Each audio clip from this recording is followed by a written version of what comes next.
Let's look at the solubility of silver chloride and remember the KSP from the last page.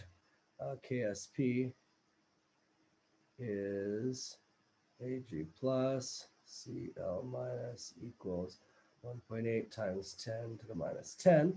So let's look at the solubility of silver chloride in water. We draw an ice table. This is pretty easy. Ice table's almost overkill, but better safe than sorry. AgCl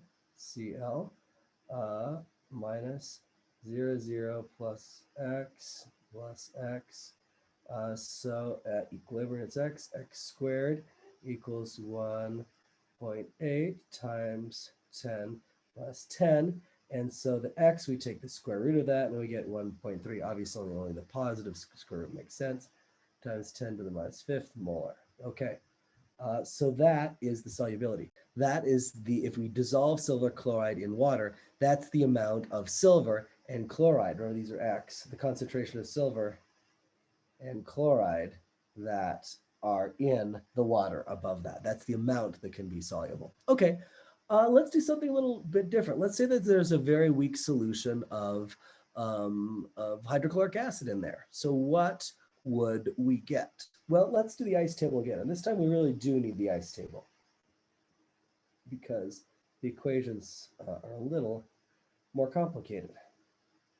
So we have silver and chloride. In this case, the initial silver concentration is 0, but the chloride concentration is not. It's 0.001.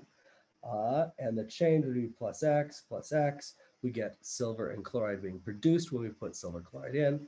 And here it's x, but here it's 0.001 plus x. So now we have a different mathematical problem. KSP is equal to x times 0.001 plus x, and that is equal to 1.8 times 10 to the minus 10. So what can we do now? Well, let's make a mathematical simplification. I mean, this is a quadratic equation, so we can go ahead and solve it.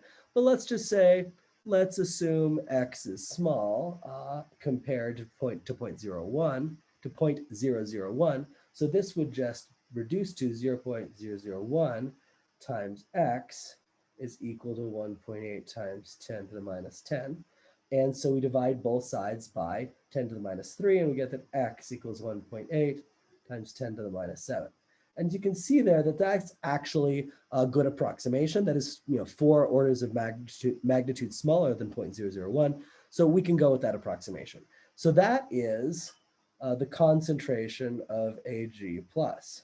What's the concentration of Cl minus? The concentration of Cl minus is still 0.001. It actually barely changed at all because we added 2 parts in 1 times 10 to the minus 7th there. So the amount of chlorine essentially didn't change. And because all that chlorine is in there, you simply couldn't dissolve that much silver.